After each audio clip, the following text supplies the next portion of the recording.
let's be honest, we all felt like at some point that something's holding us back and that we are not reaching our so-called potential. So here's a list of things that hold you back, or that can hold you back, or that hold you back right now. The first one is limiting beliefs, which is basically just walls that we put in our brain, that we put in our head. For example, I cannot become a professional athlete, I cannot become a professional actor, I cannot become that, I can never be fit, I can never make that amount of money, I can never travel to that country. And we just basically set these limiting beliefs, from our most common ones to really insane ones, and I made the whole video about it and how to get rid of them and how to, you know, detect them, how to do that, all of that shadow work, as to say. But also everyone has those limiting beliefs. It's just the matter of how you control it and how you deal with it, and if you deal with it. If you don't deal with it, you become that person that every family has, as that one negative person who says, oh, you cannot do that, you cannot go into music, oh no, you cannot get married, you cannot, you know, you cannot get fit, why are you going to gym, like, why are you running, it's just waste of time, don't do that. Basically, you become one of those negative people. And I mean, I don't know about you, but I never really dreamed about that future for me. Dreamed about a lot of things, that was not one of them. Never was one of them. So basically, yeah, if you want to know more about limiting beliefs, because I made the whole video about it, and to be honest, I kind of forgot half of what I was talking there. This is basically a wall or barrier that you set for yourself, and you're like, here you are, and here is becoming fit, and you're like, can never become fit, and this wall you set yourself in your brain. So basically, we make our life miserable, but hey, at least we know that we make our life miserable, so we can make it better. Number 2 is you follow someone else's definition of success. I mean, we've all seen like social media and like TikToks and all those YouTubers or like celebrities or stuff like that, and we're like, oh, we need to be famous. Like, money and fame, this is the two things of success, but success is different for everyone. Success for someone is happiness, success for someone is family, success for someone is the amount of cars they have. For other people is how many trees they plant, or how many lives they save, or how many oceans they clean up from a mess. Everyone has their own definition of success, and it's just different. It doesn't mean that someone's definition of success is better, someone is worse. It's like, you know, it's perhaps like happiness. For someone, happiness is money. To everyone each own. For someone, happiness is, I don't know, family. For someone, it's again, how many followers they have or something like that. And everyone has their own definition of everything. Their own definition of family, their own definition of success, their own definition of happiness.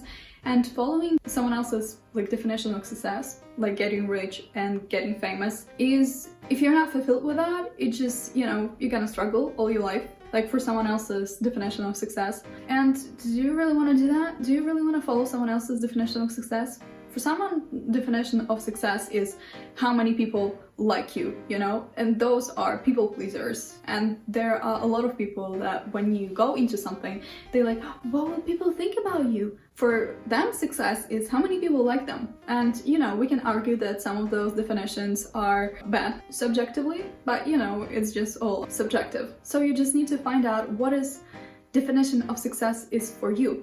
Is it having money? Is it being happy? Is it having family? Is it saving people? Is it saving animals? Is it doing the job you like? It doesn't matter the money brings, like being in projects, singing songs, making songs, painting. What success is for you? What is definition of success is for you? And once you figure out what is success for you, then just follow it. Until then, if you're gonna follow someone else's definition of success and it doesn't align with yours, which it most definitely doesn't, because it's not a versatile thing, it's a personal thing, you will be held back by that. Third one is a fear of looking stupid. A lot of people don't even start what they want just because they're afraid of looking stupid. They're afraid of, oh, what if that person will see that I'm trying? What if this person will see that I'm creating videos? What if this person sees that I'm dancing, or that I'm painting, or that I'm blah, blah, blah, blah, blah, blah, blah. Yeah, sure. We can say that people are watching and scrutinizing you. Can feel like it. If someone will look at you for 1 second, you're like, oh my god, they're scrutinizing everything about me. But to be honest, when was the last time you went out and you scrutinized someone? Like, if you did, a bit weird, but okay. Also, my point is that no one really scrutinized you that much. They could look at you for a second because, well, you walk around them and they're like, oh, might as well look at that person. Doesn't mean they scrutinize you. Also, this fear of looking stupid is because we are afraid of failure. And I mean, there have been a lot of talks about failure, and many people have said that this is part of success, and it is true. The reason why we feel like failure is something bad is just because school made us feel this way. My school, for example, my educational system. Like, if you fail in something, well, that's bad. You fail, like fail. That is not something good. That is, I don't know, tears in elementary school, very sad face in middle school, don't care face in high school, but overall it was a negative experience. And if you fail, you're like, ooh, why did you fail? You're stupid, you didn't study much, you know, but it is an important part of our lives, and I hope school will teach us that soon enough. Maybe some schools already teach that failure is a part of life. Thing number 4, which is holding you back, is your comfort zone. Like, always living in your comfort zone, always chilling on your couch, never going out, never meeting new people, never, I don't know, taking new activities, doing something new.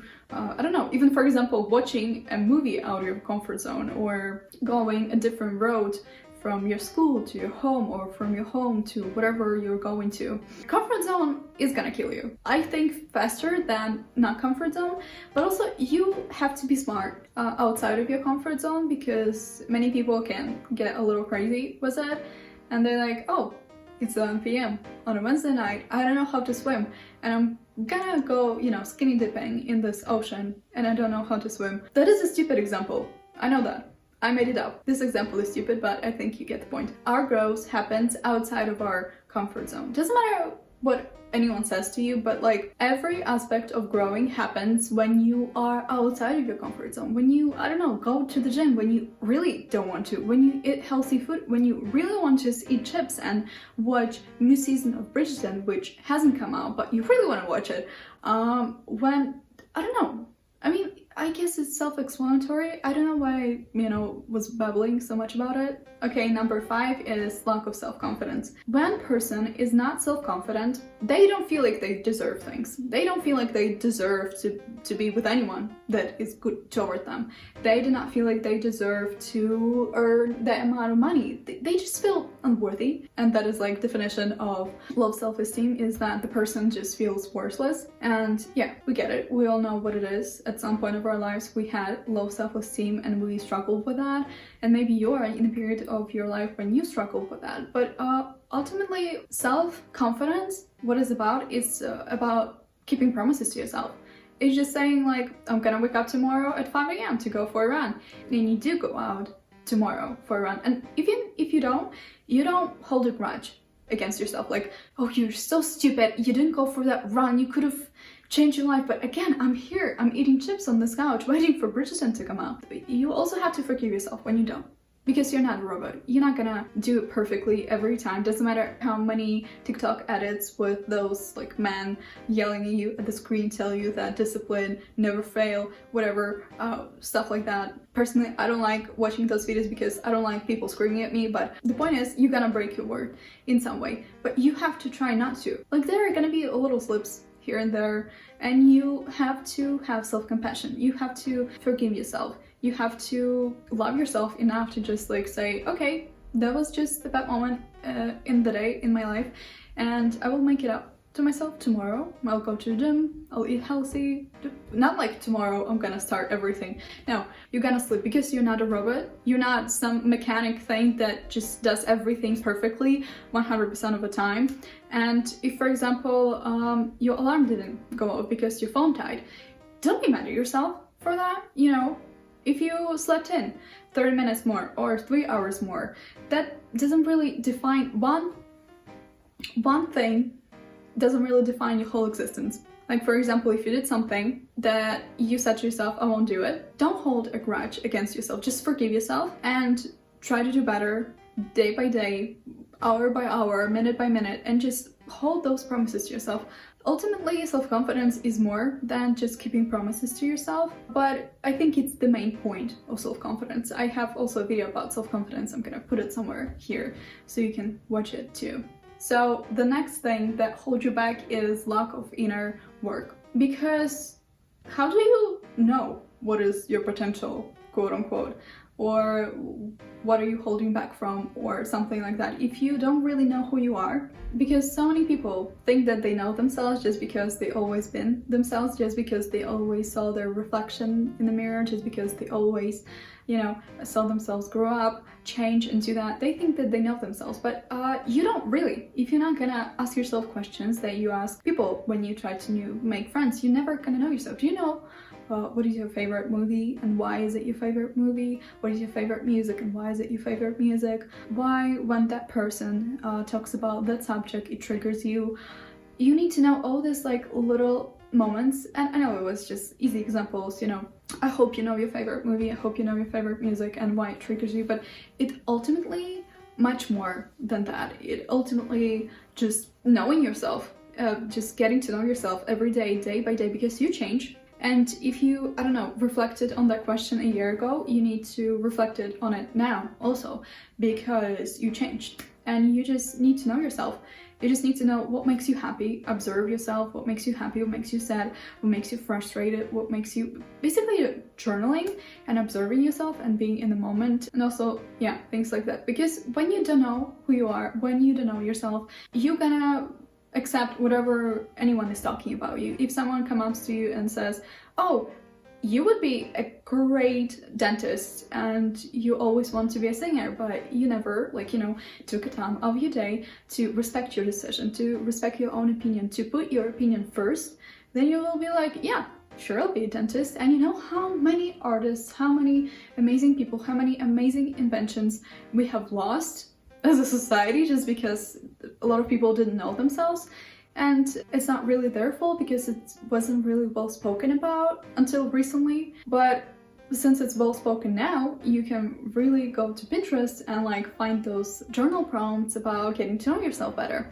And you can really get to know yourself better, because your lack of knowing yourself is gonna always hold you back. Number 7 is negative self-talk. And come on, we all experienced it. We all said ourselves some pretty rough things. I think the biggest hater I have is myself. Whenever I do something, I'm like criticizing every little thing and imagining people commenting on it, imagining people like scrutinizing every little thing. I think it's true for everyone. They are their own biggest hater, and it doesn't really have to be that way. Yeah, you're always gonna scrutinize yourself, you're always gonna scrutinize what you do, just because you're the person who does it, and you're like, oh my god, who sees my lipstick? And like, people don't really like notice it. You notice it because you spent 30 minutes like putting it on, and like what people think, is it perfect? Is it like, no one is gonna scrutinize you, you scrutinize yourself. But also this negative self-talk is really unnecessary, and it's really stopping you from reaching everything, because when you are thinking, okay, I'll become a singer, let's write a song, and you're writing a song and you're like, no, it's not good enough,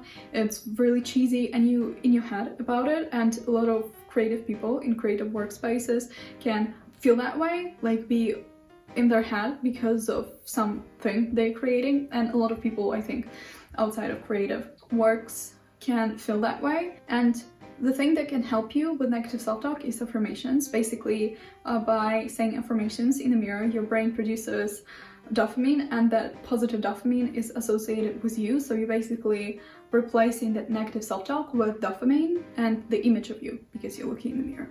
Thing number 8 is that you try to please everyone.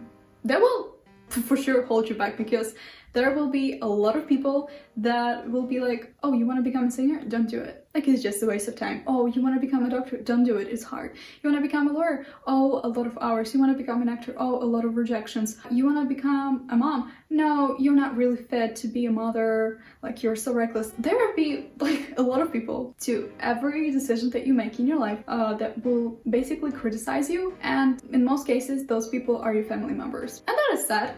That is sad, of course, but well, what can you do, you know? You're born into that family. You don't really choose your parents. You don't really choose your family. You can choose not to react to whatever they say. You can choose to, you know, be yourself, be emotional, intelligent, and stuff like that. I think ultimately it's very important to understand that you're not gonna please everyone the same way. You don't like everyone. Like, let's be honest, you've seen some people, you talk to some people, and you're like, oh, I don't like them. And there are people that think that about you. And it's okay. It's a part of life. It's a part of being alive. And also getting critique from someone is a part of being alive. People hating you, if you're in a public eye, it's a part of being, it's a part of their job, it's a part of being alive. Some people don't like you, some people liking you, some people loving you is a part of being alive. You can never like escape from it, because even if you're gonna like sit in your home under 4 locks and never go out, never post anything, and the world will not know you, there will be some people that will like hate you. For example, in, I don't know, your neighbors, or like the people you see in a store, they will see you and like, oh, I hate that person, I don't like them. Not necessarily like hate. Hate is a strong word. Just they will not like you. There is no person in life that everyone likes. Even for example, like Jesus. A lot of people hate him, a lot of people love him, a lot of people just ignoring him like that never happened, you know? So people pleasing and trying to please everyone is really holding you back. Thing number 9, which is holding you back, is perfectionism. Because perfectionism kills so many things, so many amazing things, just because it's not perfect, just because it's not ready yet, because it could be better. Of course, everything could be better. You can look at everything around you and think of one thing that could make it better, at least one thing that can make it better. Like, we all had that friend who like listened to a song or watched a movie and like, oh, they could have done that, Jay should have done that, that should have done that, you know. We all have that like a little perfectionism inside us, but just whenever you do something, practice this method of satisficing, like stopping where it's good enough, because perfectionism is not a good thing. We are romanticizing perfectionism in TikTok. I've seen so many videos like on perfectionism and like putting on table everything in places like 20 times. It's not a good thing. Stop romanticizing suffering and like all those unnecessary things that will not bring you anything good in life. And thing number 10, which will hold you back, is procrastination. I think it's pretty much self-explanatory, and it also, I need to add a little note that, so what I was meaning to say before my battery died is that you procrastinate not because you're lazy, you procrastinate because you avoid a certain emotion, and I made a whole video about it, reasons for procrastination, how to fight procrastination, how to overcome procrastination and stuff like that, little tips for procrastination, how to be productive and like never get in that loop again. And there's no really sense for me to talk about that again, because I made a whole video about it and you can watch it if you want. And also, I love you. I hope to see you next week or in a few seconds if you wanna watch any of my videos. And I really hope that you're gonna get rid of all the things that hold you back and you're gonna reach your so-called potential. Bye!